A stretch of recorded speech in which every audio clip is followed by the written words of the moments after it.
Welcome to Telling Tales, the place to get your fiction fix. In each episode, we'll have a story for you.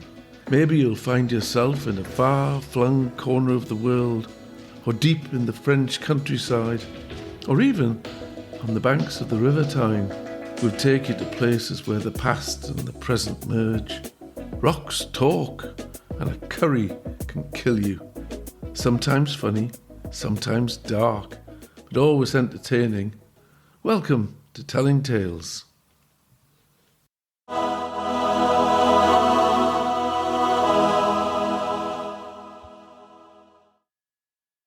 Sister Bernadette.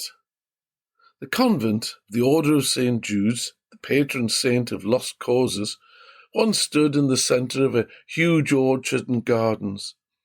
Over the centuries, the land had been sold off in small parcels to fund the order. Now it sat surrounded by a housing estate on the fringe of the city. It was an ugly old building which had never really had better times, and the Order of St. Jude's was never a very successful one. The building's grey granite exterior and mock Gothic turrets looked austere and unwelcoming. It could have easily have been in a 1950s horror film set. It only needed a few more bats and some lightning flashing across the chapel roof to complete the scene. The locals stayed well clear, as everyone had heard the stories of the nun who haunted the vast gallery that was the main corridor of the house, or the spirit of a dead soldier who stalked the small kitchen garden, the little orchard at the back of the house, looking for his lost lover. It was an abbess who was said to have made up the story in the 1960s as a way of keeping out the local youths, as it was eagerly spread by Father O'Donnell, the newly appointed parish priest of the nearby parish church of St. Barnabas and St. Jude's. The COVID pandemic had seen off the few remaining ancient nuns, except for Sister Agnes, who the church had quietly shipped off to a nursing home for the incurably hopeless. And now its only occupants were two cats and a novice nun called Sister Bernadette, who the local bishop had made the housekeeper until the building, which he had personally deconsecrated, was sold or demolished or swallowed up by an earthquake. Bishop O'Brien didn't care which one, as long as it stopped soaking up his dwindling diocesan funds. Sister Bernadette was 45, a little old for a novice, but had come to the convent after her husband had died and was looking for help and solace. She found the silence and the contemplation helped her, and after a while she had no desire to return to the real world, and had decided to stay. Now, as housekeeper, the real world had come to visit her. She gave up attempting to keep clean the convent with its kitchen, dining room, chapel, 16 nuns' cells. She had dragged one of the nuns' pallets into the kitchen, with a curtain made a small home for herself. The heat from the ancient range kept the room warm, as well as cooking a daily helping of soup and stew. The order was a closed one, but as a novice she had not taken her final vows and was free to go to the local shops and interact with the various estate agents, council officials and occasional visitors who expressed an interest in buying the building, but quickly changed their minds once they saw the ruinous state of this Grade 1 crumbling pile. Father O'Donnell, now in his 80s, could still belt out a spirited Sunday sermon, which many considered old-fashioned with its constant admonishments of the failings of his parishioners. It always brought a smile to Sister Bernadette's face as his parishioners shifted uncomfortably in their pews. However, her favourite thing to do was to help out in the youth club on a Wednesday night. It was the only time she could go out without her nun's habit and wear what John called her civvies. John, the youth leader, was a soft-spoken Irish man in his 50s, but he had the energy of a 20-year-old, and his constant enthusiasm seemed to spill over into the motley collection of social misfits who turned up on a Wednesday night. John was also good at raising money from local charities and the various funds held by the local council, and because of his efforts, the parish hall now boasted a state-of-the-art sound system, a cinema projector, and screen, as well as an impressive collection of sports equipment. Despite all of this, the favourite way to end a Wednesday night's youth club session was a game of softball. John had come up with the idea when Father O'Donnell complained about the state of the parish hall floor. John's idea was to tie rags to the shoes of the players, smear some wax floor polish around, and then the game would begin. The rules were simple. It was a form of baseball with a net at each end, and you had to pass the ball between moves. John was the referee, and Bernadette kept the score. The players slid across the floor like they'd been fitted with ice skates. There was much bumping into each other, screaming, laughing and pushing, but luckily no one was ever seriously hurt, and as long as the health and safety people never found out about it, they carried on. The night always came to an end with a lot of laughter, some very exhausted children, and a beautifully polished parish hall floor. Bishop O'Brien was increasingly concerned about the lack of a sale for the convent and spoke to the agents handling the sale. They commented on the shabby state of the building and the neglected interiors and recommended a redecorate of the entrance hall and gallery. They also told him that the kitchen was somewhat cluttered by the nun's curtained-off bedroom in the corner.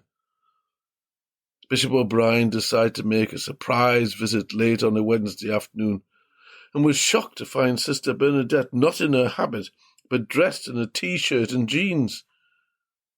The bishop explained his displeasure in no uncertain terms.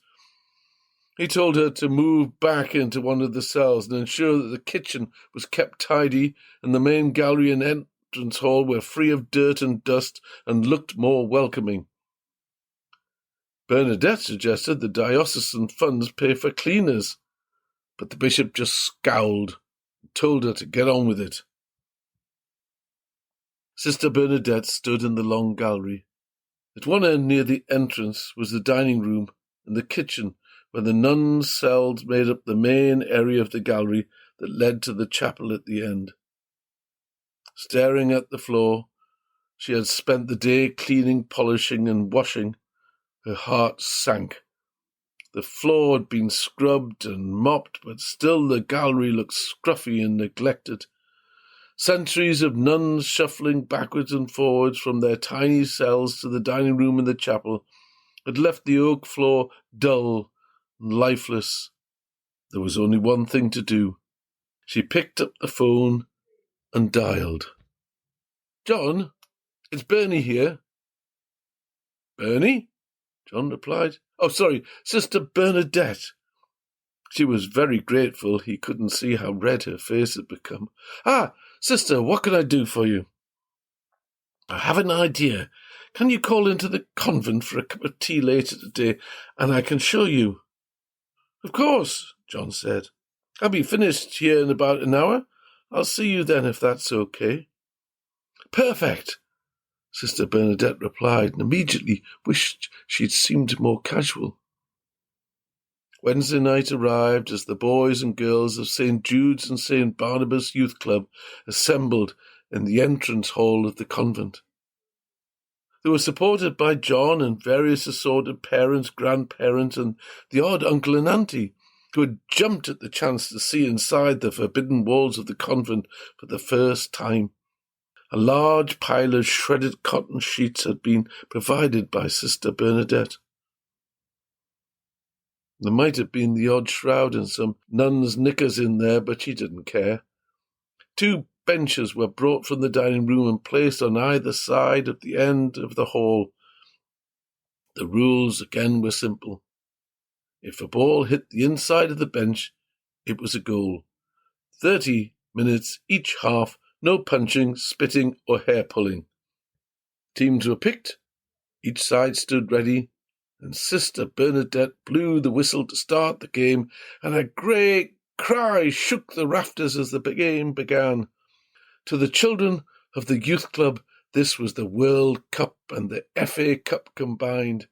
Cries of pass, goal, our ball peppered the screams and the occasional agonized cry as someone bounced off the wall or two players crashed into each other. But bruises were for the next day, and that night they were living in the moment. In the end, no one really was sure what the final score was, or even cared who won. The old oak floor shone like it had never shone before, and another chapter had been added to its long history. Bernadette announced that juice and cakes were now being served by the ladies of the Catholic Guild in the dining room, and the children shrieked with delight and pushed and jostled each other to be first in the queue.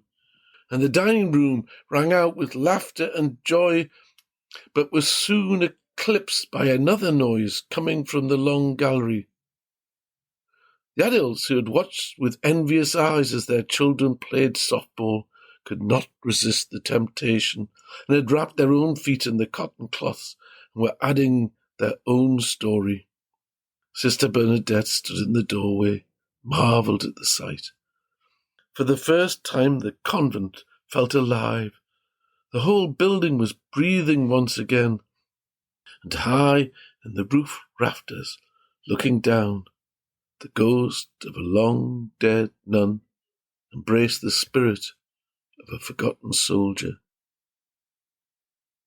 John stood beside Sister Bernadette and whispered, "Makes your heart sing, does it not, Bernie?" as he slipped his hand in hers.